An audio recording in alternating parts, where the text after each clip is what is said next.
Romeo and Juliet, a modern retelling in story form. This is a modern retelling of Romeo and Juliet, Shakespeare's timeless story of love, fate, and tragedy. Reimagined as a short story and adapted for audiobook format, this version brings new depth to the classic tale. Rewritten by Raymond Davey, spoken by Alex Inglewood.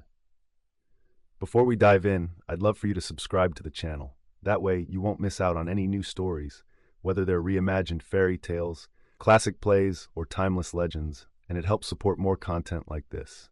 Now sit back, relax, and join me as our story begins. Chapter 1. Verona, a mess of a city. Swords were drawn, the clash of steel ringing out as the market square erupted into chaos. Two servants, one Montague and one Capulet, stood at the center of it all, exchanging blows as if their lives and pride depended on it. Fruit carts overturned, baskets scattered, and the air buzzed with insults too crude to repeat in polite company. It was another typical day in Verona. A bystander shouted, "Not again!" while others scurried to get out of the way. By now, the people of Verona were used to this kind of spectacle. The city's two noble families, the Montagues and the Capulets, couldn't stand each other. Their feud was the kind of long-standing stupidity that had outlasted reason. What had started it? No one could say. It didn't matter. All that mattered was that today, once again, swords were flashing, tempers were flaring, and innocent passers-by were being caught in the crossfire. The square, bathed in the morning sun, should have been a peaceful scene, a place where merchants haggled and families strolled. Instead, it had become Verona's personal battlefield, where pride and ego reigned supreme. The Montagues and Capulets, Verona's most influential and most ridiculous families, had turned the city into a constant backdrop of petty fights and brawls. Their hatred was as much a part of the landscape as the city's crumbling stone walls. The tension mounted as Benvolio, Romeo's cousin and resident peacekeeper, pushed through the crowd. "Put down your weapons," he called, sword in hand, more out of necessity than desire. The people parted for him, used to Benvolio's futile attempts at preventing these daily squabbles. "We don't need more bloodshed." But before Benvolio could do much, Tybalt Capulet strode into the square, face set in a sneer. Tybalt lived for these moments. His sword flashed as he stepped into the fray, ready to turn this minor scuffle into a full-blown spectacle. "What, Benvolio? You'd have us play nice?" he taunted. "Turn and face me, or are you a coward?" Benvolio sighed. Of course Tybalt was here. He was always here, itching for a fight, fueled by the same idiotic rage that defined both families. The two men circled each other, the crowd holding its breath, waiting for the clash that was all but inevitable. And then, just as the fight was about to reach its peak, a booming voice cut through the madness. "Enough!" Prince Escalus marched into the square, his face a mask of frustration. Verona's ruler had been dragged from whatever peaceful moment he'd been enjoying, likely the only peaceful moment in this entire city, to deal with this nonsense again. His patience, already thin, was gone. "3 times, the prince bellowed. "You fools have disturbed the peace. 3 times, I've had to leave my duties to break up your pointless brawls. If it happens again, I'll have you all exiled, or worse." The crowd went silent. Escalus glared at the Montagues and Capulets, daring any of them to defy him. His threats weren't empty. When the prince got angry, consequences followed. Satisfied that no one was about to challenge him, Escalus ordered everyone to disperse, his voice sharp with authority. "Tell your lords," he said, eyes sweeping over Benvolio and Tybalt, "that if there's another incident, they'll regret it. You've all had your fun, no more." With that, the crowd slowly began to scatter. The market square was left in shambles, fruit and debris scattered across the cobblestones, but the tension had passed, for now. Benvolio sheathed his sword, grateful for the reprieve. Tybalt, on the other hand, smoldered with frustration. His gaze locked onto Benvolio. "This isn't over, Montague," he spat, before turning on his heel and storming off. Benvolio shook his head, watching Tybalt's retreating form. Of course it wasn't over. In Verona, it never was. The city thrived on conflict, fed on it like a beast that couldn't be satisfied. This was Verona, after all, where grudges never died and peace was as fleeting as a summer breeze. But somewhere in the city, far away from the clashing swords and petty brawls, a young man named Romeo was about to make a decision that would change everything, and not for the better. Chapter 2. Romeo the Hopeless Romantic. Across town, far from the clamor of the latest Montague-Capulet skirmish, Romeo Montague sat under a cypress tree, staring dramatically at the sky. It was a perfect setting for his favorite pastime, brooding about love. The early morning light filtered through the leaves, dappling the ground in soft romantic hues. A poet's dream, or at least Romeo seemed to think so. Rosaline. The name echoed in his head like a tragic refrain. She was all he could think about, all he wanted, and tragically, of course, all he couldn't have. For you see, Rosaline had made the unfortunate decision to take a vow of chastity, which Romeo, being Romeo, took as a personal insult. Her decision to become a nun was surely a cruel twist of fate designed solely to torment him. He sighed, a deep theatrical sigh that seemed designed for an invisible audience. His cousin Benvolio approached, still shaking off the dust of the morning's brawl, and found Romeo exactly where he expected him, sulking under a tree, lost in the endless misery of unrequited love. Benvolio had little patience for Romeo's dramatics, but as family, he was obligated to at least pretend to care. "Still moping about Rosaline, I see," Benvolio said, folding his arms as he looked down at Romeo. "You know, there are other women in Verona, ones who aren't cloistering themselves away from the world." Romeo rolled onto his back, flinging an arm over his forehead like a hero on his deathbed. "You don't understand, Benvolio. Rosaline is the sun, the moon, and the stars. My heart is lost without her." Benvolio sighed, pinching the bridge of his nose. "You met her 3 weeks ago. She barely knows you exist." Romeo ignored him. "How cruel the world is that such beauty should be denied to me by the whims of fate." Benvolio crouched down next to Romeo and gave him a firm slap on the shoulder. "Enough of this. Look, we're going to a party tonight. The Capulets are throwing a grand feast, and you're coming with us. You need to forget Rosaline, if only for a night. There'll be plenty of other women there, unattached, beautiful women. What do you say?" "A Capulet party?" Romeo sat up, suddenly serious. "Have you lost your mind? We'll be killed if they find out who we are."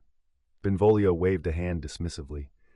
"Masks, Romeo. Everyone will be wearing masks. It's a feast, not a declaration of war. Besides, if you're so determined to wallow in your misery, you might as well do it while eating good food and drinking fine wine." Romeo hesitated, torn between the allure of another night spent mourning Rosaline and the promise of distraction. Finally, he let out a long breath and stood up. "Fine, I'll go, but only because you insist. But don't expect me to enjoy it." "Oh, I don't," Benvolio said, clapping him on the back. "But I do expect you to stop sulking for at least one evening." As they walked back toward the Montague estate, Benvolio continued his attempts to lift Romeo's spirits. "Think about it. Beautiful women, good music, and maybe, just maybe, you'll meet someone who will make you forget all about Rosaline." Romeo shook his head, his expression still grave. "There is no one who could make me forget Rosaline. She is the very essence of my soul. My love for her burns brighter than the sun." "Yes, yes, I know," Benvolio interrupted, rolling his eyes. "But I'm telling you, Romeo, you'll feel better after tonight. Trust me." As the sun dipped lower in the sky, Romeo allowed himself to be led toward what he was certain would be a night of pointless frivolity. His heart still weighed heavily with the loss of Rosaline, but perhaps, just perhaps, the wine would dull the pain. And if not, at least he'd have Benvolio's constant jabs to distract him from his endless suffering. For now, though, he resolved to spend the rest of the afternoon composing yet another sonnet about the unattainable beauty of Rosaline, his one true love. Little did he know, by the end of the night, Rosaline would be nothing more than a faint memory, and his heart, fickle as it was, would be set on a new, even more dangerous object of affection. The kind of love that ignites more than just poetry, but the very flames of tragedy. Chapter 3. The Capulet Party. As evening fell, the Capulet mansion was alight with lanterns and buzzing with activity. Servants rushed about, preparing the grand feast, while the city's elite began to arrive, masked and dressed in their finest. The event was the talk of Verona, a dazzling display of wealth and influence that gave both the Capulets and their guests an excuse to forget about the city's usual brawls and grievances, if only for a night. Romeo, Benvolio, and their ever-irresponsible friend Mercutio approached the Capulet estate with their own disguises firmly in place. For Romeo, this was supposed to be a mere distraction, a night where he could lose himself in wine and music, and perhaps, if Benvolio had his way, meet someone who might make him forget about his endless devotion to Rosaline. But Mercutio had other plans. "Ah, what a night!" Mercutio exclaimed, clapping Romeo on the shoulder as they neared the entrance. "You see, Romeo, life is meant to be lived, not lamented. We will dance, we will drink, and by dawn you will be free of this melancholy you call love." Romeo's face remained impassive, clearly not in the mood for Mercutio's infectious enthusiasm. "I am not here to dance, Mercutio. I came only because Benvolio wouldn't leave me in peace." Benvolio, walking a few steps ahead, smirked over his shoulder. "Well, I'm doing you a favor, and if you're going to sulk all night, you might as well do it behind a mask. Who knows? You may find something here that's worth staying for." Mercutio laughed. "The only thing worth staying for at a Capulet party is the wine. Come, Romeo. You're young, you're handsome, and tonight no one knows who you are. For once, take advantage of it." As they entered the grand hall, Romeo was struck by the opulence of it all. The Capulets had spared no expense. The hall was draped in rich fabrics, and chandeliers sparkled overhead. Musicians played a lively tune, and the guests, already well into their cups, were laughing and dancing with reckless abandon. Mercutio immediately made for the wine, dragging a reluctant Romeo with him. "This is what you need," Mercutio declared, handing Romeo a goblet filled to the brim. "Drink this, and perhaps you'll start to see the world as it really is, full of absurdity and chaos, but far more fun when you stop taking it so seriously." Romeo took a tentative sip, his eyes wandering over the crowd. The music swirled, the laughter rang out, and for a moment he could almost forget why he'd been so miserable. Almost. But then, something, or rather someone, caught his eye. Across the room, Juliet Capulet stood near the edge of the dance floor, her face partially hidden behind a delicate mask. She moved with an effortless grace, her laughter soft and sweet like music in itself. For Romeo, time seemed to slow. His heart, that fickle organ, did a strange traitorous thing. It skipped a beat. Juliet's beauty wasn't just physical, though that certainly was part of it. No, there was something about her, something more, a radiance, a life, that seemed to draw Romeo in like a moth to a flame. Rosaline, the object of his undying devotion for all of 3 weeks, vanished from his mind as if she had never existed. Benvolio noticed Romeo's sudden silence and followed his gaze. He smirked. Well, what's this? I thought Rosaline was the love of your life." Romeo didn't answer, too mesmerized by the vision before him. Instead, he handed his cup to a bewildered Mercutio and began to make his way toward Juliet, drawn as if by some invisible force. Benvolio chuckled. "I knew it wouldn't take long." Mercutio, his cup now twice as full, raised an eyebrow. "What's this? Has our melancholic Romeo found a new muse already?" "Looks like it," Benvolio replied. "Let's hope this one isn't planning on joining a convent." Romeo, oblivious to his friend's teasing, approached Juliet. For a moment, he hesitated. What could he say? How could he introduce himself? His mind, usually so quick with romantic flourishes and poetic lines, went blank. And then, almost without thinking, the words spilled out of him. "If I profane with my unworthiest hand this holy shrine," he murmured, gently taking Juliet's hand, "the gentle fine is this. My lips, 2 blushing pilgrims, ready stand to smooth that rough touch with a tender kiss." Juliet looked up at him, her dark eyes sparkling behind her mask. For a moment she said nothing, and Romeo feared he had made a fool of himself.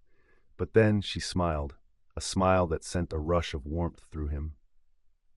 "Good pilgrim," she replied, her voice teasing, "you do wrong your hand too much, which mannerly devotion shows in this. For saints have hands that pilgrims' hands do touch, and palm to palm is holy palmer's kiss." Romeo's heart raced. She wasn't just beautiful, she was clever, witty. He had expected some empty pleasantry, but this was something more. He leaned in closer, lowering his voice. "Have not saints lips and holy palmers too?" "A pilgrim," Juliet replied, her voice soft but playful, "lips that they must use in prayer." Romeo smiled. "Then let lips do what hands do, they pray." Juliet laughed softly, though her eyes never left his. It was a sound that made Romeo's pulse quicken.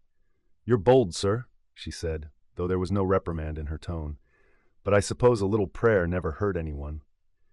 He moved in closer, tilting his head just enough to show his intent, but before their lips could meet, a voice cut through the air, sharp as a blade.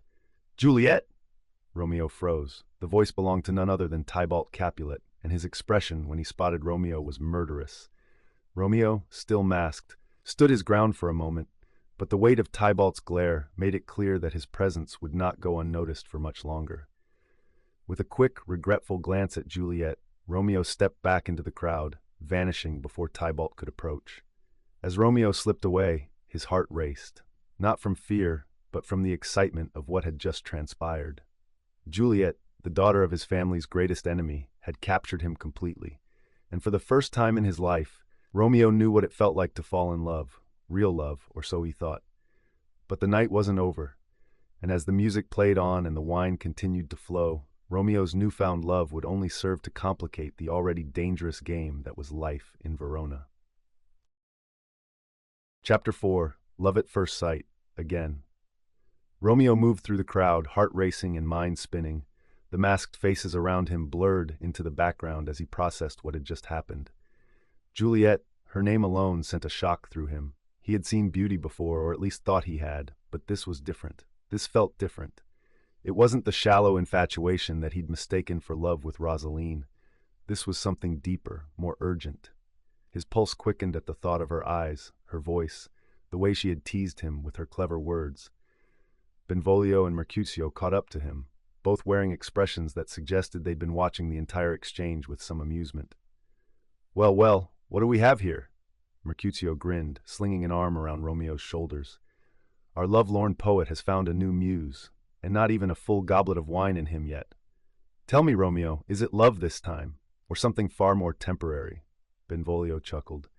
I didn't think it possible, but I think he's forgotten about Rosaline entirely.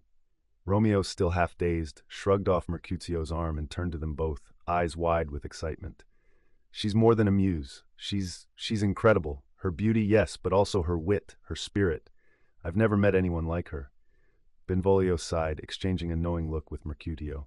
Another one, Romeo, we came here to forget about Rosaline, not to plunge headfirst into another doomed romance.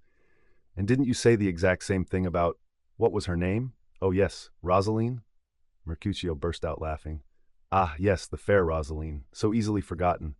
If this keeps up, Romeo, you'll have penned a sonnet for every maiden in Verona by the end of the year. Romeo shook his head fervently, unbothered by their teasing. You don't understand. This one is different. Different how? Benvolio asked, though the skepticism in his voice was obvious. Romeo leaned in, his voice dropping to a near whisper. She's a Capulet. The words hung in the air for a moment.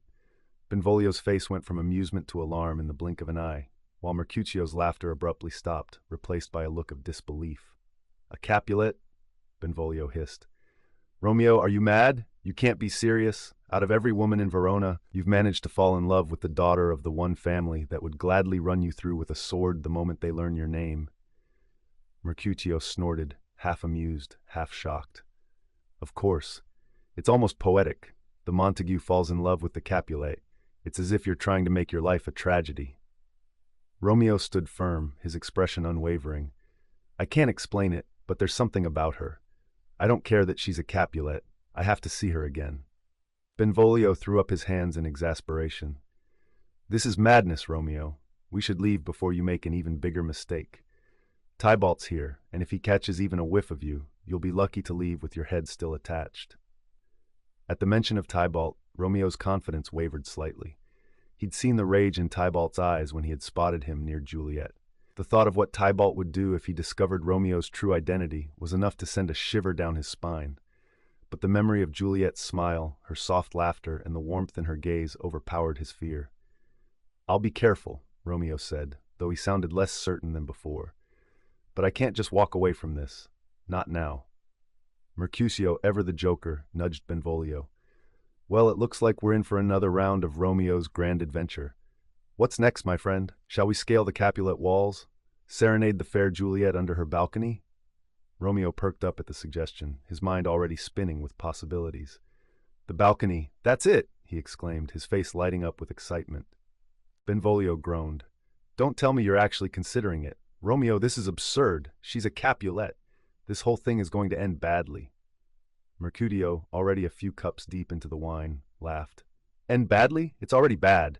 But where's the fun in a love story without a little danger? Let him go, Benvolio. Who are we to stand in the way of true love, or whatever this is? Before Benvolio could protest further, Romeo had already turned toward the edge of the party, his eyes fixed on a distant tower of the Capulet mansion. His mind raced with the thought of seeing Juliet again, of speaking to her without the masks, without the crowd. Wait for me, Romeo called over his shoulder. I'll find you when it's done. Benvolio crossed his arms, shaking his head. And what, pray tell, is done in this case? When you've thrown your life away for a girl you've known for 5 minutes? Mercutio shrugged, clearly enjoying the drama. Let the man have his fun, Benvolio. If it ends in disaster, well, at least it'll be an entertaining one. With a sigh and a final glance at his friends, Romeo slipped into the shadows, making his way toward the Capulet orchard. His heart pounded in his chest as he climbed the garden walls, his mind filled with thoughts of Juliet. Every step felt like a gamble, every sound a potential threat. But the thrill of seeing her again, of hearing her voice, drowned out the risks. And then, there she was, standing on her balcony, bathed in moonlight. Juliet looked like something out of a dream. Romeo paused, watching her for a moment, wondering how he could have been so lucky as to cross paths with someone like her. Slowly, he moved closer, careful not to make a sound. Above him, Juliet sighed, leaning against the railing as if lost in thought. "O Romeo, Romeo, wherefore art thou Romeo?" Romeo froze, his breath catching in his throat. She was thinking of him.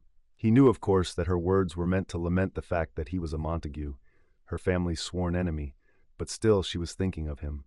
Quietly, he stepped forward, gazing up at her. "Shall I hear more?" he whispered to himself, "or shall I speak at this?" Without another thought, he stepped into view. "I take thee at thy word," he called softly. Juliet gasped, her hand flying to her chest as she looked down at him. "Romeo? How did you find me here?" Romeo smiled up at her. "Love led me here. There's no wall high enough to keep me from you." Juliet looked around, her voice filled with worry. "If they see you here, they'll kill you. You shouldn't have come." "Let them find me," Romeo said, his voice steady. "I'd rather die here with you than live a life without you." Juliet shook her head, though there was a softness in her gaze. "You're mad, Romeo. This is all happening too fast." "Perhaps," Romeo admitted. "But what's the point of waiting? We know what we feel. Why waste time?" Juliet sighed, her hand resting on the balcony railing. "You speak as if love is the only thing that matters. But what about our families? What about the feud?" Romeo stepped closer. "The feud is meaningless. It's just old grudges and pride. It has nothing to do with us." Juliet looked at him for a long moment, her heart torn between caution and desire. Finally, she leaned over the railing, her voice soft. "If you're serious, Romeo, prove it. Marry me." Romeo blinked, caught off guard by the suddenness of her proposal. But then, as a slow smile spread across his face, he realized there was no hesitation in his heart. "Tomorrow," he said. "I'll make the arrangements. By tomorrow night, we'll be married." Juliet smiled, her eyes shining with hope. "Tomorrow, then." And with that, Romeo slipped back into the shadows, his heart racing with the promise of what was to come. Chapter 5: Friar Lawrence, the Skeptical Priest. As dawn broke over Verona, the city slowly shook off the remnants of the previous night's revelry.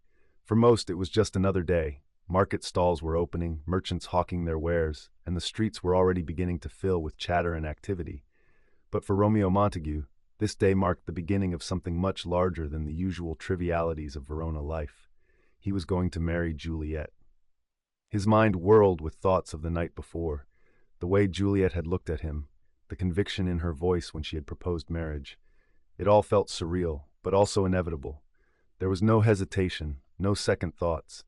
He was certain that this was the kind of love that poets wrote about and bards sang of. He had to act quickly before doubt or opposition could pull them apart. But to marry Juliet in secret, Romeo would need help. He couldn't just march into a chapel and demand a wedding. He needed someone who could keep his secrets and look the other way when it came to questions of family loyalty. There was only one person in all of Verona who might be willing, and foolish enough, to assist him in such a wild plan: Friar Lawrence. Friar Lawrence was the sort of man who had seen enough of life to know that most problems could be traced back to poor decisions and impulsive behavior. He was known for his quiet wisdom, a man of faith with a pragmatic approach to the world around him. He was also, unfortunately for Romeo, someone who knew the Montague boy all too well. The friar had lost count of the number of times Romeo had come to him in the throes of some grand romantic disaster, seeking counsel that he would inevitably ignore. But today, as Romeo pushed open the heavy door to the friar's small chapel, his usual love-struck enthusiasm was replaced by a kind of nervous energy. The chapel was quiet, with the soft scent of incense lingering in the air. Friar Lawrence, who had been tending to the garden behind the building, appeared with his usual calm demeanor, his hands dirty with soil. "Romeo," the friar greeted, wiping his hands on a cloth. "Up early, I see. You look troubled." Romeo, barely able to contain himself, rushed forward. Friar Lawrence, I need your help. This is urgent. The friar raised an eyebrow, already sensing trouble. Urgent? What trouble have you gotten yourself into now, my son? I hope this isn't about Rosaline again. Romeo waved the comment away impatiently. No, no, forget Rosaline. She's nothing to me now. I've met someone else, someone I love more than I ever thought possible. It's Juliet Capulet. The friar blinked, his face an unreadable mask of disbelief. Juliet Capulet? He repeated slowly. The daughter of your family's sworn enemies? Yes, Romeo said, nodding vigorously. But she's not my enemy, friar. She's the love of my life. We met last night at the Capulet party, and we're going to get married. Today. Friar Lawrence stared at Romeo for a long moment, his expression caught somewhere between shock and amusement. He let out a deep sigh, as though he had already lived through a dozen of Romeo's harebrained schemes. Married, the friar said slowly. You met her last night, and now you're planning to marry her, today. Romeo nodded, his face full of conviction. I know it sounds sudden, but it's real, Friar Lawrence. I've never felt like this before. You've always told me that love is sacred, that it should be embraced when it comes. Well, it's here. I can't let her go. The friar took a deep breath and rubbed his temples, as though trying to ward off a headache. Romeo, you're talking about Juliet Capulet. Do you realize what kind of chaos this will cause? Your families would sooner tear the city apart than allow this marriage. I know, Romeo said, his voice softening, but that's why we have to do it in secret. If they find out, it'll be too late. They'll have no choice but to accept it. And maybe, just maybe, our marriage could end the feud between our families. Isn't that worth the risk? Friar Lawrence folded his arms, considering Romeo's words. There was something compelling about the boy's desperation, his belief that this impulsive marriage could somehow heal wounds that had festered for generations. The friar wasn't naive, but he also wasn't immune to the idea that something good might come from this madness. Ending the feud, he mused aloud, would be a worthy cause. Perhaps this marriage could bring peace, where words and violence have failed. He looked at Romeo sharply. But you must understand, this is no small matter. Marriage is not a game. Once you're bound to Juliet, there will be no turning back. Are you prepared for that? Romeo, his expression serious, nodded without hesitation. I'm ready. I love her, and I know she loves me. The friar sighed again, more out of resignation than anything else. Very well, then, I'll help you. But know this, Romeo, love, though it burns bright, can also destroy. Be sure that what you feel now is not just the heat of the moment. Romeo smiled, relief washing over him. Thank you, Friar Lawrence. I won't let you down. The friar nodded, though his expression remained grave. We'll meet later today, in the chapel. Bring Juliet, and we'll do this quietly. But you must be cautious, Romeo. One misstep, and this could end in disaster. Romeo agreed, though his mind was already racing ahead to the ceremony. He felt invincible, certain that nothing could stop him now that Friar Lawrence was on board. As he left the chapel, his heart soared with the thought that by nightfall, Juliet would be his wife. Friar Lawrence, watching Romeo's eager departure, shook his head. He had agreed to help, yes, but he couldn't shake the feeling that this was the beginning of something far more dangerous than Romeo could imagine. Fools rush in, the friar muttered to himself, as he turned back to his garden. He just hoped he wasn't sowing the seeds of a tragedy. Chapter 6. The Wedding Nobody Asked For. The sun was beginning its slow descent as Romeo hurried through the streets of Verona, heart pounding with anticipation. Every step he took seemed to echo with the weight of the decision he and Juliet had made. In just a few hours, they would be married, bound together in secrecy by Friar Lawrence. The thought both thrilled and terrified him, but above all, it felt right. He reached the Capulet mansion with a cautious glance over his shoulder, ensuring that no one was watching him. Juliet had given him instructions on how to sneak into the gardens unnoticed, and despite the heightened danger, Romeo felt a rush of excitement. He was about to marry the girl of his dreams, and nothing, not even the threat of discovery, could dampen his spirits. Juliet was waiting for him in the garden, her face a mixture of nerves and quiet joy. She wore a simple dress, but to Romeo she looked more beautiful than ever. When their eyes met, they both smiled, and for a moment it was as if the rest of the world had disappeared. "Are you ready?" Romeo asked, his voice barely more than a whisper. Juliet nodded, her hands trembling slightly. "I am. More than anything." They left the Capulet estate carefully, slipping through the shadows until they reached the small chapel where Friar Lawrence awaited. The streets were relatively quiet, the usual bustle of Verona muted as the day drew to a close. Romeo kept glancing around, half expecting Tybalt or one of Juliet's family members to burst out of nowhere, sword in hand, ready to put an end to their plans. But no one appeared. When they reached the chapel, Friar Lawrence stood at the altar, a single candle flickering in the dim light. He had prepared for the ceremony quickly but solemnly, knowing that this was no ordinary union. He greeted them with a nod, though his expression remained serious. "You both understand what you're doing?" the friar asked, looking between the two young lovers. "This is a vow you cannot take lightly. The consequences—" "We understand," Juliet interrupted, her voice firm. "This is what we want." Romeo nodded in agreement. "More than anything, friar, we've made our decision." Friar Lawrence sighed, as if hoping for a brief moment that they might reconsider, but he could see the determination in their eyes. There would be no changing their minds. "Very well," the friar said, stepping forward and gesturing for them to approach the altar. "Let us begin." As the ceremony started, Romeo could feel his heart swelling with emotion. He looked at Juliet, standing beside him, her hand resting gently in his. Every word the friar spoke felt like a promise, binding them together in a way that transcended the conflict of their families. For her part, Juliet remained calm, though her grip on Romeo's hand tightened slightly as the vows were spoken. She was prepared for this, for the whirlwind they had thrown themselves into. It didn't matter that their love was forbidden, or that the feud between their families loomed over them like a dark cloud. Here, in this small chapel, none of that existed. It was just the two of them, alone in their love, with Friar Lawrence as the only witness. As the friar pronounced them husband and wife, a sense of finality settled over the room. It was done. Romeo and Juliet were married. The tension in the air shifted, replaced by a strange mixture of relief and anticipation. "May God bless this union," Friar Lawrence said quietly, though his eyes betrayed the worry he still harbored, "and may it bring peace where there has been only strife."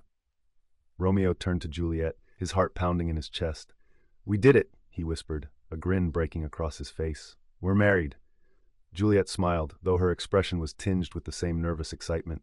"Yes," she whispered back, "we are." For a moment, the world outside seemed far away. They were together, bound by love and the vows they had just made, and nothing else mattered. Romeo leaned in and kissed Juliet softly, the tenderness of the moment overpowering the dangers that lurked in the background of their minds. But the moment didn't last. Friar Lawrence cleared his throat, breaking the quiet. "I fear the two of you will not have the luxury of enjoying your union for long," he said, his tone somber.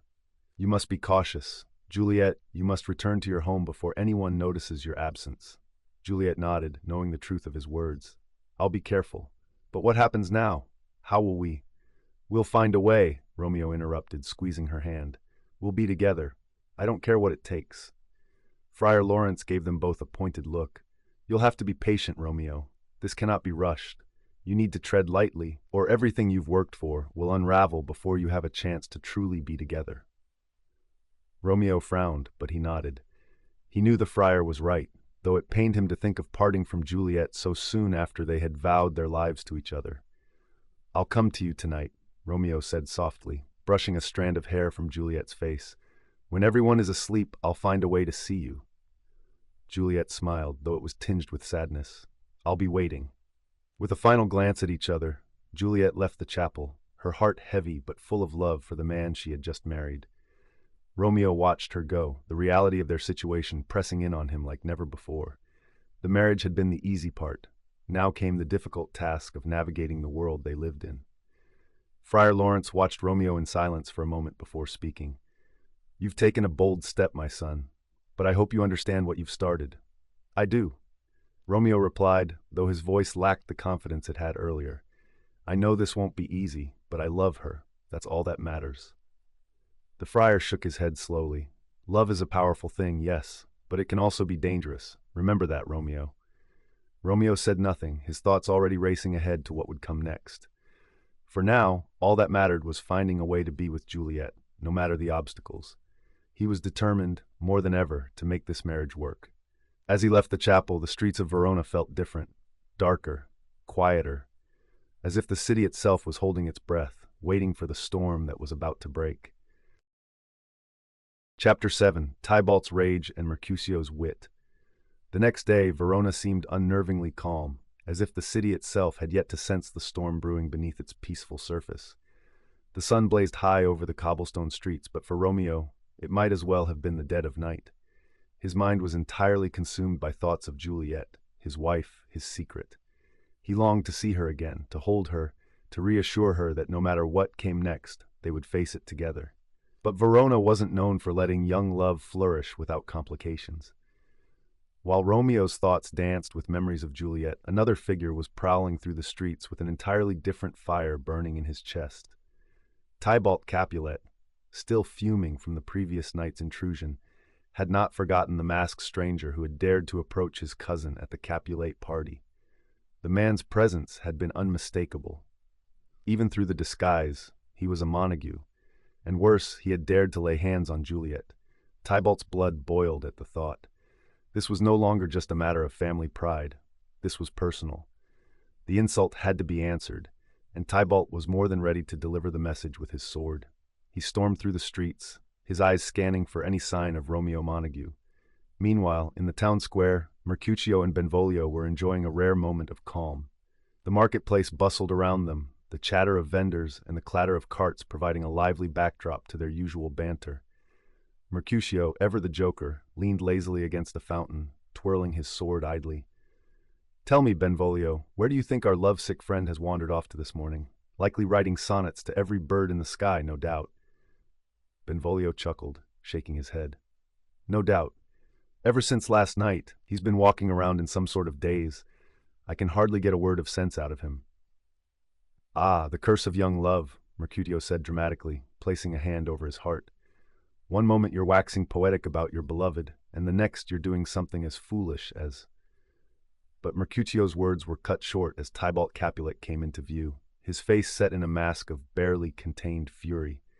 His eyes locked onto Benvolio and Mercutio, and without hesitation, he strode toward them, hand resting menacingly on the hilt of his sword. Benvolio stiffened, immediately sensing the tension. "Tybalt," he greeted warily, "what brings you out into the open on such a fine morning?" Tybalt's lips curled into a sneer. "Montague scum," he spat, ignoring Benvolio's attempt at pleasantries. His eyes flicked toward Mercutio. "And your meddlesome friend." Mercutio, never one to back down from an opportunity to stir the pot, grinned broadly. "Ah, Tybalt, my dear cousin-in-law, as charming as ever. Come to regale us with tales of your endless love for duels and violence?" Tybalt's hand tightened on his sword, his knuckles white with the effort to keep control. "I am not here to trade words with fools," he said, his voice low and dangerous. "Where is Romeo?" Mercutio's eyes sparkled with mischief. "Why, do you miss him already? I had no idea you harbored such feelings for our friend, and here I thought your heart was as cold as your temper is hot." Tybalt took a step forward, his patience clearly wearing thin. "I'm warning you, Mercutio, this is not the time for your games. Romeo dishonored my family last night, and I intend to settle the score." Mercutio's grin only widened. "Dishonored your family? How exactly? By attending a party? Or by failing to fall over in fear at the sight of your ever-so-menacing scowl?" Benvolio, sensing that things were about to escalate, tried to intervene. "Tybalt, whatever grudge you have, now isn't the time. Let's leave the fighting for another day." But Tybalt was beyond reasoning. "There is no other day, Benvolio. Only this one." He drew his sword, the sound of steel slicing through the air, silencing the marketplace around them. The crowd, sensing trouble, quickly began to back away, forming a loose circle around the impending confrontation.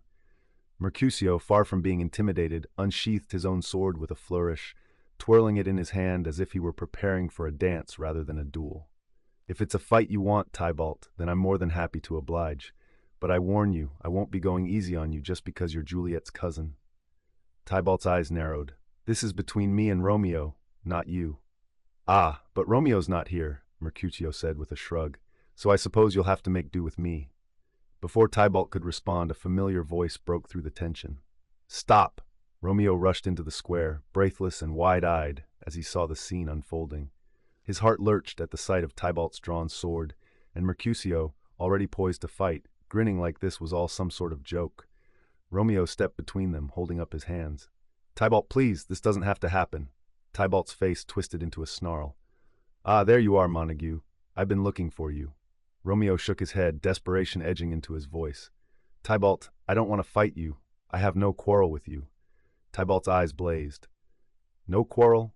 After what you did last night? After you dared to set foot in my family's house? You insulted me, Romeo. You insulted my blood. Romeo took a deep breath, struggling to find the right words. How could he possibly explain? He couldn't tell Tybalt the truth, that he was now married to Juliet, that they were family. It would only make things worse. I'm not your enemy, Romeo said quietly. Please, just let this go. Mercutio, still holding his sword, frowned. Romeo, what are you doing? This isn't like you. Romeo turned to him, his voice tight with urgency. I can't fight him, Mercutio, you don't understand. But Tybalt was beyond listening. He raised his sword, his eyes flashing with rage. Enough of this, he shouted. If you won't fight me, then you're a coward, and I'll have my satisfaction one way or another. Mercutio, sensing that Romeo wasn't going to defend himself, stepped forward. Well, I'm not a coward, Tybalt, and I'll be damned if I let you walk away thinking you've won anything today. Before anyone could stop him, Mercutio lunged forward, meeting Tybalt's sword with a resounding clash. The square erupted in chaos as the two men fought, their swords flashing in the sunlight. The crowd, now fully invested in the spectacle, watched in rapt silence as Mercutio and Tybalt circled each other, each strike more furious than the last. Romeo, torn between intervening and staying out of the fight, could only watch in horror. He had come to stop the violence, but now it was spiraling out of control. He called out to Mercutio, desperate to put an end to the madness, but his voice was drowned out by the clanging of steel. The fight raged on, Tybalt's rage meeting Mercutio's reckless bravado in a deadly dance. But then, in one terrible moment, Tybalt's sword slipped past Mercutio's guard, cutting deep into his side. Mercutio staggered back, clutching his wound with a look of surprise on his face. Blood seeped through his fingers, staining his clothes. For a moment he seemed to sway, as if he couldn't quite believe what had happened. Romeo rushed to his side, catching him before he could fall. Mercutio. No, no, no. Mercutio, ever the joker, forced a weak grin through the pain. A scratch. Just a scratch, he muttered, though his voice wavered. But you've got to do something about Tybalt. As the life began to drain from him, Mercutio's playful wit turned bitter. A plague on both your houses, he gasped, his eyes darkening with pain and frustration. You fools, you've cursed us all. And with that, Mercutio fell still in Romeo's arms. A heavy silence settled over the square as the weight of what had just happened crashed down on Romeo. His best friend, his loyal companion, was dead, and it was Tybalt's hand that had struck him down. Romeo's heart, once full of love and hope, now burned with anger and sorrow. He looked up at Tybalt, who still stood with his sword drawn, his face set in grim satisfaction. Everything in Romeo's world had just shifted. The time for peace was over. Chapter 8. Tragedy with a dash of irony. Romeo stared down at Mercutio's lifeless body, his heart pounding with the force of grief and rage. The world around him seemed to blur, voices fading into the background as the reality of the moment sank in. Mercutio, his closest friend, was gone, dead because of a pointless feud. The weight of it pressed down on him like a heavy shroud, but beneath the grief, a dark, dangerous anger began to boil. Tybalt stood just a few paces away, his sword still slick with Mercutio's blood, a look of cold triumph flickering in his eyes. For a fleeting moment, he seemed to hesitate, perhaps realizing the gravity of what he had done. But it wasn't enough to extinguish the fury that now burned in Romeo's chest. Romeo gently laid Mercutio down, standing slowly, his body rigid with tension. This wasn't the Romeo who had spoken of love just moments ago, pleading for peace. This was someone else, someone who had been pushed too far, who had lost too much. "You've killed him," Romeo said, his voice low and deadly. "You've killed my friend." Tybalt sneered, wiping his sword on his sleeve. He was a fool who got in the way. "If you had any honor, Montague, you'd have fought me yourself." Romeo's hands clenched into fists, his entire body shaking with the effort to keep his rage in check. He had tried so hard to avoid this, to keep the violence from consuming him, but Tybalt had shattered any hope of that now. The dark irony of it all wasn't lost on him. He had married into the Capulet family, hoping to bring an end to the hatred, only to lose his best friend because of it. "Honor?" Romeo spat, his voice trembling with fury. "You speak of honor? You're nothing but a murderer."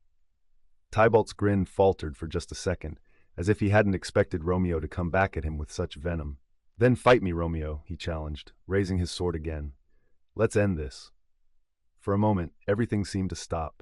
The crowd held its collective breath, eyes darting between the two men, who now stood at the center of a tragedy that was spiraling out of control. Benvolio, who had watched the whole scene unfold in horror, stepped forward, his voice tight with urgency.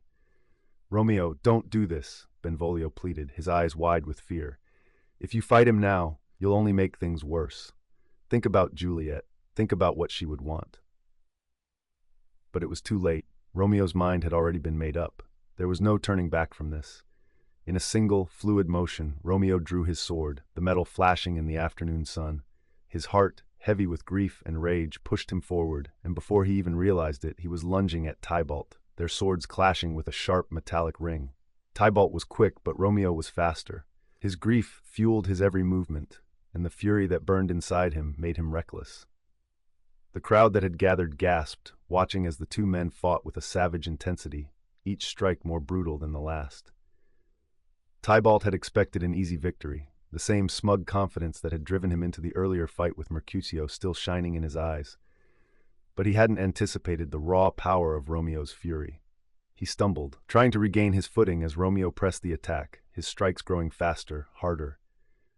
For a brief moment, Tybalt faltered, and Romeo saw his opening. With a swift, decisive blow, Romeo's sword found its mark, plunging deep into Tybalt's chest. Tybalt's eyes widened in shock, his body crumpling to the ground with a thud that seemed to echo through the square. Romeo stood over him, his chest heaving, bloodied sword still in hand. The weight of what he had done crashed down on him all at once. He had killed Tybalt. He had avenged Mercutio, but at what cost? The crowd gasped, murmurs rippling through the onlookers as Tybalt's body lay motionless on the ground. Benvolio rushed to Romeo's side, his face pale with fear. "Romeo, we need to get out of here," Benvolio urged, pulling at Romeo's arm. "The prince, he'll hear about this. You'll be sentenced to death if you stay." But Romeo barely heard him. His mind was still racing, his body still trembling from the intensity of the fight. He looked down at Tybalt's body, the horror of what he had done beginning to sink in. "I killed him," Romeo whispered, more to himself than to Benvolio. "I killed Juliet's cousin." Benvolio gripped Romeo's arm tighter, shaking him. "Romeo, listen to me. You have to leave, now. The Capulets will come for you, and the prince will have your head. Please, before it's too late." Romeo's heart lurched at the thought of Juliet. How could he face her now, after killing her cousin? How could he ever hope to explain what had happened? He had sworn to protect her, to love her, and now he had plunged them both deeper into the violence they had tried to escape. Before Romeo could fully process the weight of his actions, the sound of footsteps echoed through the square. Prince Aeschylus, flanked by guards, arrived on the scene, his face set in a grim frown as he took in the sight before him. Mercutio, dead, Tybalt, slain at Romeo's hand, and Romeo himself, standing in the middle of the carnage. "What is the meaning of this?" the prince demanded, his voice cold and commanding. His eyes scanned the crowd before landing on Romeo. "What have you done, Montague?" Benvolio, quick to act, stepped forward, his voice shaking but steady. "Your Grace, Tybalt killed Mercutio. Romeo only acted to avenge his friend." The prince's eyes darkened, his mouth set in a thin line. "Mercutio was my kinsman," he said quietly, his voice filled with anger and sorrow. "Romeo, by avenging him, you have broken the peace once again." Romeo, still dazed, tried to speak, but his voice caught in his throat. The prince raised his hand, silencing him. "For the blood spilled here today, there must be consequences," the prince said, his tone harsh and unyielding. "Romeo Montague, you are hereby banished from Verona. If you are found within these walls after sundown, you will be executed." The words hit Romeo like a blow to the chest. Banished? From Verona? His mind raced with panic. How could he leave now with Juliet here, waiting for him? How could he abandon her after everything they had fought for? Before Romeo could protest, the prince turned on his heel and marched away, leaving the stunned crowd and a broken Romeo in his wake. Benvolio grabbed Romeo by the arm, his voice urgent once again. "We need to go, now." Romeo, still reeling, allowed Benvolio to pull him away from the scene. His mind was spinning, his heart torn between grief, guilt, and the unbearable thought of leaving Juliet behind. Banished, exiled. Torn from everything he had ever known, and from the woman he had just vowed to love for the rest of his life. As they disappeared into the shadows, the reality of Romeo's fate sank in. He had lost his best friend. He had killed Tybalt, and now he had lost Juliet. Chapter 9. Exile and Despair. The streets of Verona, once familiar and filled with the noise of everyday life, now felt like a foreign land to Romeo. Each step he took away from the square, away from the chaos he had caused, weighed heavy on him. His mind churned with a mixture of grief and disbelief. Mercutio's death haunted him, Tybalt's lifeless body flashing in his memory, and now the crushing reality of his banishment from the only place he'd ever known, the place where Juliet waited for him. Benvolio guided Romeo through the narrow alleys, his grip tight on Romeo's arm as if he feared his friend might collapse under the weight of it all. The afternoon sun had dimmed into an orange haze, casting long shadows that matched Romeo's mood. "You can't stay here, Romeo," Benvolio said quietly, his voice barely above a whisper. "The prince will make good on his promise if you're found in Verona. You've been given a chance. Banishment is better than death." Romeo stopped abruptly, pulling his arm free from Benvolio's grasp, his face twisted in anguish. "Better than death?" he spat, his voice hoarse with emotion. "Banishment is death. Exile from Verona means exile from Juliet. How can I live if I cannot see her, if I cannot hold her?" Benvolio's face softened with sympathy, but he held firm. "You have to think about what's best for both of you. If you stay here, they will kill you. Juliet would lose you forever. You need to leave, find a way to survive this, and then maybe, just maybe, there will be a way for you to return." Romeo shook his head in despair. "What life is there without her? I'd rather die now than live knowing I'll never see her again." Benvolio, exasperated but patient, stepped in front of Romeo, gripping his shoulders. "Listen to me. You are still alive. There is still hope. If you die here, it's over. Juliet will be left alone to suffer, and you will be just another victim of this senseless feud. Is that what you want?" Romeo looked away, his eyes wet with unshed tears. He knew Benvolio was right, but the pain was overwhelming, suffocating. His chest felt tight, as though the weight of the entire world had settled upon him. He didn't know how to make sense of it all. Everything had happened so quickly. One moment, he was full of hope and love, and the next, his world had crumbled in an instant. "I need to see her," Romeo whispered, his voice barely audible. "I can't leave without seeing Juliet." Benvolio frowned, hesitating. "Romeo, it's dangerous. If anyone sees you—" "I don't care," Romeo interrupted, his eyes burning with determination. "I will find her. I will explain everything to her. I will not leave Verona without saying goodbye." Benvolio sighed, but there was no arguing with Romeo when he was like this. "Fine, but we have to be careful. The Capulets will be out for blood, and the guards will be watching." Romeo nodded, his mind already racing with thoughts of how he could see Juliet one last time. He would go to her, explain everything, and somehow they would find a way to be together, even if it meant he had to live in exile. There had to be a way. They made their way to the Capulet estate under the cover of darkness, the streets now eerily quiet. The sounds of the marketplace had faded into a tense silence, as though the city itself was holding its breath, waiting for the next blow in this tragic saga. Romeo and Benvolio kept to the shadows, moving cautiously toward the Capulet orchard where Juliet's balcony stood. When they arrived, Romeo motioned for Benvolio to stay back. "I need to go alone," he said, his voice thick with emotion. Benvolio nodded, stepping away to keep watch. Romeo scaled the wall with the same urgency he had felt just the night before, though this time the weight of the world bore down on him. When he reached the balcony, he saw her, Juliet, standing there in the moonlight, as if she had been waiting for him. Her face was pale, her expression torn between fear and hope. "Romeo," she whispered urgently when she saw him, "what are you doing here? You can't stay. If they find you, they'll—" "I know," Romeo interrupted, his voice breaking, "but I couldn't leave without seeing you. I had to tell you what's happened." Juliet's eyes searched his face, and she knew immediately that something terrible had occurred. "What is it? What's happened?" Romeo took a deep breath, his heart heavy. "Tybalt is dead, Juliet. I killed him." Her face blanched, and for a moment she said nothing. The shock of his words seemed to hang between them, cold and suffocating. She stumbled back a step, her hand covering her mouth. "Tybalt, my cousin, dead?" "I didn't mean to," Romeo said quickly, his voice pleading. "He killed Mercutio, Juliet. I tried to stop it. I didn't want any of this. But when Mercutio fell, I couldn't control myself. It just happened." Tears filled Juliet's eyes as the weight of the news sank in. She loved Romeo, but Tybalt was family, and the pain of that loss hit her deeply. She turned away, her shoulders trembling with the effort to contain her grief. Romeo, desperate, reached for her. "Juliet, please, I never wanted this. I came here to tell you that I've been banished. I have to leave Verona." At that, Juliet spun back around, her face stricken. "Banishment," she whispered, her voice cracking. "No, no, Romeo, they can't do that. They can't take you away from me." Romeo stepped closer, taking her hands in his. "I have to go. If I stay, I'll be killed. The prince has decreed it, but I swear to you, I will find a way back. I will not leave you forever." Juliet's tears fell freely now, and she clung to him, her fear and sadness overwhelming her. "How can I live without you?" she whispered through her sobs. "I can't bear it, Romeo. I can't bear to lose you." Romeo pulled her close, pressing his forehead to hers, their shared grief binding them together even more tightly. "We'll find a way," he promised, though the words felt hollow even to him. "I love you, Juliet. That's all that matters. No matter where I go, I will always love you." Juliet's hands tightened on his, her voice barely above a whisper. "Then take me with you. I'll leave with you, Romeo. I don't care about my family, about Verona. I only care about you." Romeo's heart broke at her words.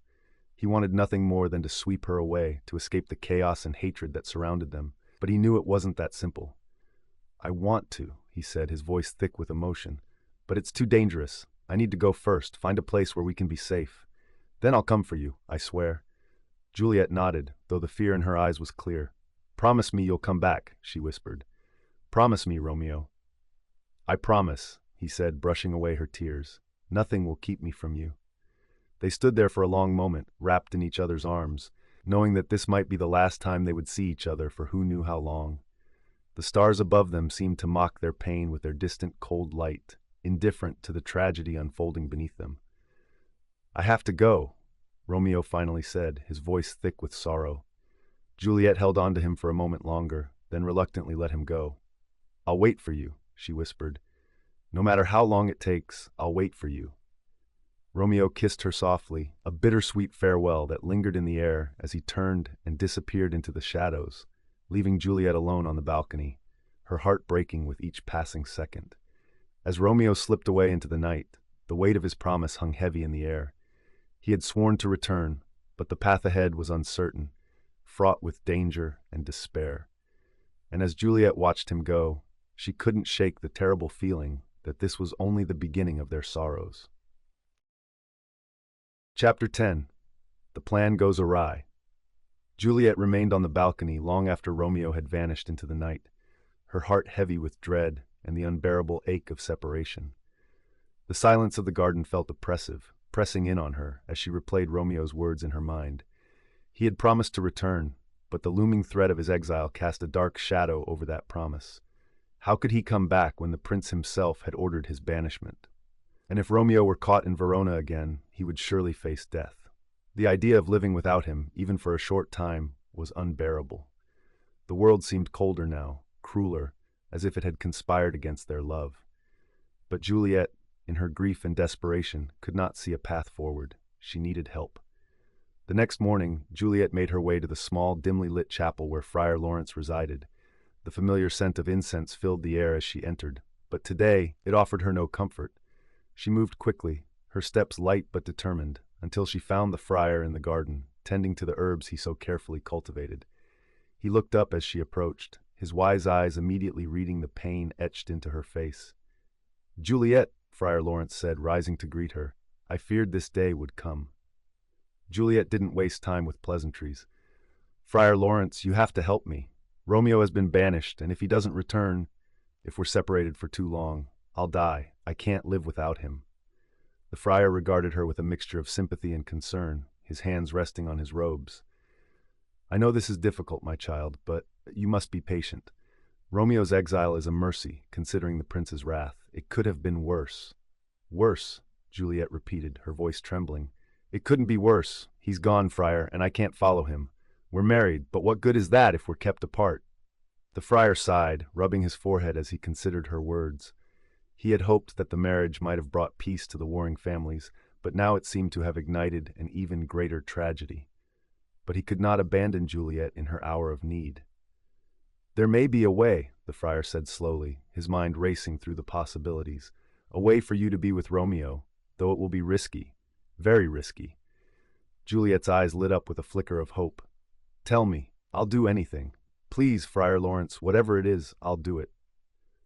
The friar gestured for her to sit on a nearby stone bench, his face solemn as he spoke. Romeo has fled to Mantua. He will stay there until we can figure out how to reunite the two of you safely. But there is a complication. Your parents, Juliet, they will expect you to marry Paris. Juliet's face fell. She had almost forgotten about Paris in the whirlwind of her love for Romeo and the chaos of Tybalt's death. Her parents had indeed mentioned the possibility of her marrying Paris, a respectable suitor, but she had thought that with her secret marriage to Romeo, such plans would be cast aside.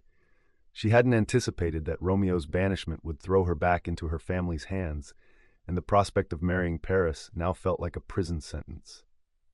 "No," Juliet said fiercely. "I will never marry Paris. My heart belongs to Romeo." Friar Lawrence nodded, understanding her resolve. "I know, Juliet, but your father will not be so easily swayed. He will insist on the match, and you will find yourself with no choice but to comply, unless we take drastic action." Juliet leaned in, her desperation palpable. "What kind of action?" The friar stood, walking toward a small table where his collection of herbs and potions was laid out. He carefully selected a vial, filled with a dark liquid, and held it up for Juliet to see. "This," he said softly, "is a potion, a sleeping draught. It will put you into a deep sleep that mimics death. Your pulse will slow, your body will cool, and for all intents and purposes, you will appear lifeless. After a time, about 42 hours, you will awaken, unharmed." Juliet stared at the vial in his hand, her eyes wide. "And then," Friar Lawrence continued, "your family, believing you to be dead, will lay you to rest in the Capulet tomb. Romeo will be informed, and he will come to take you away. Once you awaken, you can leave Verona together and live in peace." Juliet hesitated, the weight of the plan settling on her. The thought of being trapped in the cold, dark tomb, even for just a few days, sent a shiver down her spine.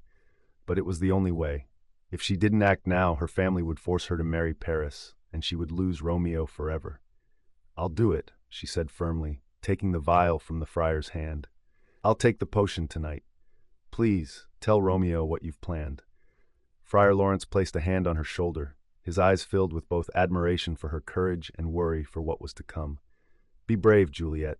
This will not be easy, but if you can endure it, you and Romeo will be together."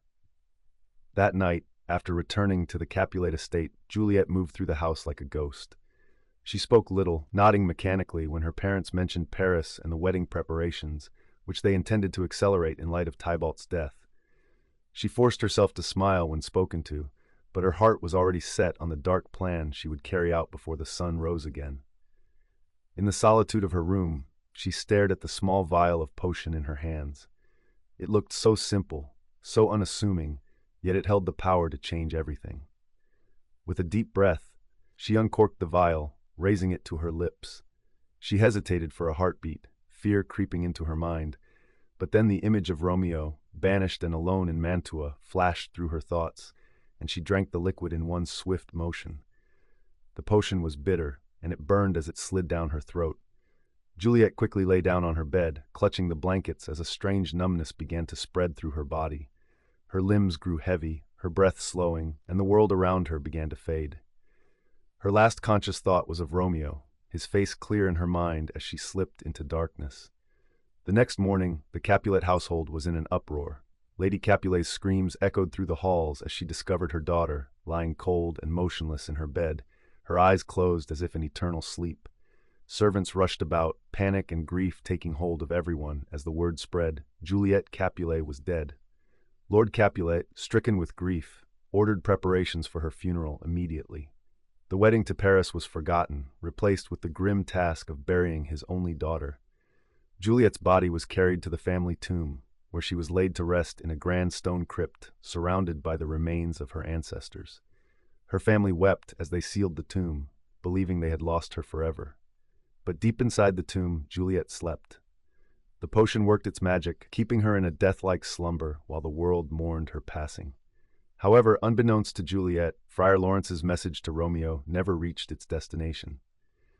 In Mantua, Romeo paced anxiously in the small room where he was hiding. He had been waiting, hoping for news from Friar Lawrence, something, anything that would tell him how Juliet was faring. He hadn't slept since he'd left Verona, his mind filled with fear for Juliet's safety. What would her family do to her in his absence? What would happen if they found out about their secret marriage? His worry turned into despair when his loyal servant Balthasar arrived with grim news.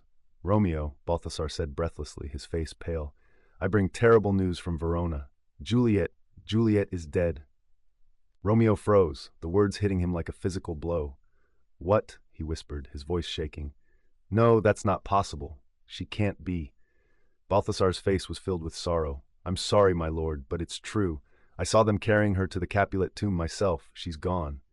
The world seemed to crumble around Romeo, his vision blurred, his heart pounding in his chest as the reality of Balthasar's words sank in. Juliet, his love, his wife, was dead. He had promised to return to her, but now there was nothing left. Romeo's mind raced with the agony of the loss. If Juliet was gone, there was no reason for him to live. He had lost everything. With a resolve born of unbearable grief, he made his decision. "If Juliet is dead," Romeo whispered, his voice cold and hollow, "then I have no reason to live." Ignoring Balthasar's protests, Romeo hurried to the nearest apothecary, a shadowy figure who dealt in poisons and forbidden potions. The apothecary, wary but desperate for money, sold him a deadly vial without question. Clutching the vial in his hand, Romeo made his way back to Verona, his heart heavy with despair and one singular thought in his mind. He would join Juliet in death, just as they had promised to live together in life. As he approached the Capulet tomb, the dark plan that Friar Lawrence had crafted was beginning to unravel, and tragedy was now inevitable. Chapter 11. Death in the Tomb. The night was cold and still as Romeo approached the Capulet tomb. The moon hung high in the sky, casting an eerie glow on the stone monument that held Juliet's body. His heart pounded with a deep, hollow ache, his mind consumed by one single devastating truth: Juliet was gone. He had traveled swiftly back to Verona, his thoughts racing with the terrible knowledge that his love was lying in the cold grip of death. The small vial of poison felt heavy in his hand, a last resort, his only means of escape from a world that no longer held any meaning without Juliet. He could barely think of anything else. The future was nothing but a bleak, empty void without her. As Romeo approached the entrance of the tomb, he saw another figure lurking in the shadows. It was Paris, the man Juliet had been destined to marry. Paris stood there, grieving, placing flowers on the steps leading to the tomb. His face was etched with sorrow, unaware of the truth behind Juliet's death. Romeo froze, his grip tightening around the vial in his hand. He hadn't expected to see anyone here, especially not Paris. For a moment, Romeo considered turning back, slipping away unnoticed, but the weight of his grief and anger was too great. Paris turned as Romeo approached, his face hardening when he saw who it was. "What are you doing here, Montague?" he demanded, his voice low but filled with accusation. "You've caused enough pain already. You shouldn't be here." Romeo didn't respond immediately. He had no fight left in him, no desire to argue. But Paris, blinded by his grief and anger, took Romeo's silence as an admission of guilt. "You're here to desecrate her grave, aren't you?" Paris accused, stepping forward, his hand moving toward his sword. "You've already taken her life. Now you want to disgrace her even in death?" Romeo shook his head, his voice soft but firm. "No, Paris, I'm not here to hurt her. I came to say goodbye, to join her." But Paris wasn't listening. "You've done enough, Montague. I'll not let you defile her memory any further." In a flash, Paris drew his sword, lunging at Romeo with a fury born from grief. Romeo barely had time to react, his own hand moving instinctively to his sword to defend himself. They clashed in the moonlit silence, steel ringing out in the otherwise quiet night. But Romeo's heart wasn't in the fight. He was tired, broken by the weight of his loss. He parried Paris's blows half-heartedly, his mind focused only on the tomb where Juliet lay. Paris, fueled by anger, fought with the desperation of a man who had lost everything but the false belief that Juliet had been his to lose. "I don't want to fight you," Romeo said between labored breaths, dodging another strike. "Please, just leave me be." But Paris wouldn't stop. "You'll pay for what you've done." Romeo, desperate to end the confrontation, made one final move. With a quick strike, he disarmed Paris, sending his sword clattering to the ground. Paris staggered back, breathing heavily, and in one swift moment, Romeo lunged forward, delivering a fatal blow. Paris gasped, his eyes wide with shock. He stumbled backward, clutching his wound as his strength faded. "I was going to marry her," he whispered, collapsing to the ground. Romeo knelt beside him, his face filled with sorrow. "I didn't want this," he murmured. "Forgive me, Paris." Paris's eyes flickered with confusion and pain, and with one final breath, he was gone. Romeo stood over the body, his heart heavy with the realization of what had just happened. He had killed again, but this time it felt different. Paris had loved Juliet too, in his own way, and Romeo's guilt weighed down on him like a stone. But there was no time for regret. Romeo's mind was fixed on the tomb and the final task he had set for himself. With a deep breath, Romeo pushed open the heavy stone door to the Capulet tomb. The air inside was cool, damp, and thick with the smell of old stone and death. He stepped inside, his heart racing as he saw Juliet lying there, seemingly lifeless on the cold stone slab. Even in death, she was beautiful. Romeo approached her slowly, his breath catching in his throat as he knelt beside her. His fingers brushed her cold hand, and he fought back tears as he gazed down at her still face. It felt impossible. How could someone so full of life, so vibrant, be gone? "I'm so sorry, my love," Romeo whispered, his voice cracking. "I couldn't protect you. I couldn't keep us safe." His hand tightened around the vial of poison in his pocket. This was the only way, the only thing left for him to do. Without Juliet, there was no life worth living. If he couldn't be with her in this world, then he would join her in the next. Romeo uncorked the vial, the bitter scent of the poison filling the air. He raised it to his lips, his eyes never leaving Juliet's face. "Here's to my love," he whispered, and he drank deeply. The poison burned as it slid down his throat, its deadly effects working quickly.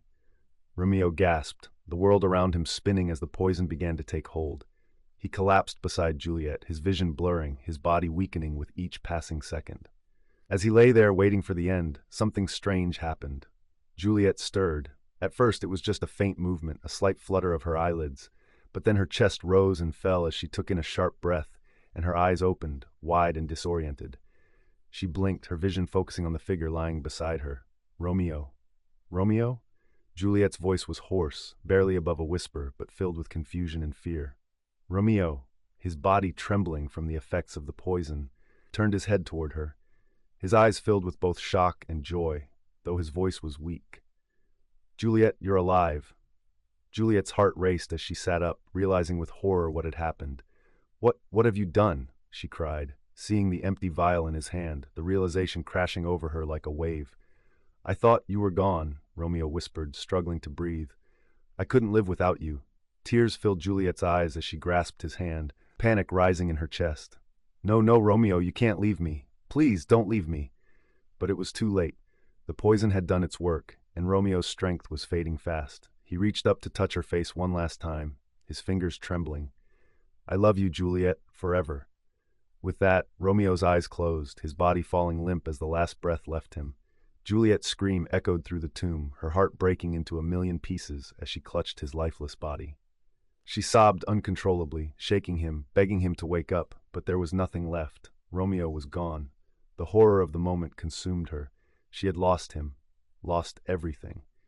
Her mind raced, trying to comprehend the magnitude of what had just happened. They were supposed to be together, but now they were separated by death. Her eyes fell on the dagger at Romeo's side, gleaming in the dim light of the tomb. Her tears slowed, her breath steadying as a cold, resolute calm washed over her. "If you are gone," she whispered, her voice barely audible, "then I will follow." Juliet took the dagger in her hand, her fingers tightening around the hilt. She raised it to her chest, the cold steel pressing against her skin, and with one swift motion, she plunged the dagger into her heart. Her body fell beside Romeo's, her hand resting in his as the blood pooled around her. In death, they were together, two lovers bound by a tragedy that even fate couldn't untangle. And so ended the lives of Romeo and Juliet, star-crossed lovers who defied their world, only to be defeated by it in the end. Chapter 12. Epilogue. The Aftermath. Morning broke over Verona, the city stirring to life, unaware of the tragedy that had unfolded in the cold stone tomb during the night. The sun rose steadily, casting warm light over the rooftops, but nothing could warm the icy grip of grief that soon swept through the streets. The first to arrive at the Capulet tomb were the servants, tasked with preparing the site after the sudden and tragic death of young Juliet. But what they discovered behind the stone door sent shockwaves through the household and beyond. Word spread quickly. Romeo Montague and Juliet Capulet were dead, lying side by side in the Capulet tomb. It wasn't long before Lord and Lady Capulet arrived, their faces pale with horror. They had come to grieve the loss of their daughter, never expecting to find not only her lifeless body, but that of their greatest enemy's son. The shock hit them like a physical blow, their hearts torn between anguish for Juliet and confusion over how this could have happened. Soon, Lord Montague arrived, his face drawn with sorrow even before he knew the full truth. He had come to inform the prince that his wife, Romeo's mother, had died of grief over her son's exile. The Montague household had already been shattered by Romeo's banishment, but nothing could have prepared him for what he found in the Capulet tomb. The two families stood there, side by side, staring down at the still forms of their children. For so long, they had been at odds, driven by a hatred that no one could even remember the origin of. But now, as they looked upon the lifeless bodies of Romeo and Juliet, that hatred seemed small, meaningless in the face of such overwhelming loss. The prince arrived soon after, his face grave as he surveyed the scene. The weight of his failure pressed down on him. Despite all his efforts to keep peace in Verona, the feud between the Montagues and Capulets had claimed two of the city's brightest young lives. His voice, normally strong and commanding, was subdued as he addressed the grieving parents. "See what a scourge is laid upon your hate," the prince said, his tone filled with sorrow. "Heaven finds means to kill your joys with love. And I, for winking at your discords too, have lost a brace of kinsmen. All are punished." Lord Capulet, his face ashen, fell to his knees beside Juliet's body. He reached out to touch her cold hand, his voice breaking as he spoke. This is our fault. Our hatred has brought us to this." Lord Montague, standing at the other side of the tomb, nodded, his voice thick with grief. "Romeo, my son, I have lost him because of this senseless feud." The two men, who had been sworn enemies for as long as anyone could remember, looked at each other for the first time not with anger, but with shared sorrow. The weight of their animosity, so deeply ingrained in them and their families, suddenly felt meaningless in the face of such tragedy. "We were both wrong," Lord Capulet whispered. "Our children paid the price."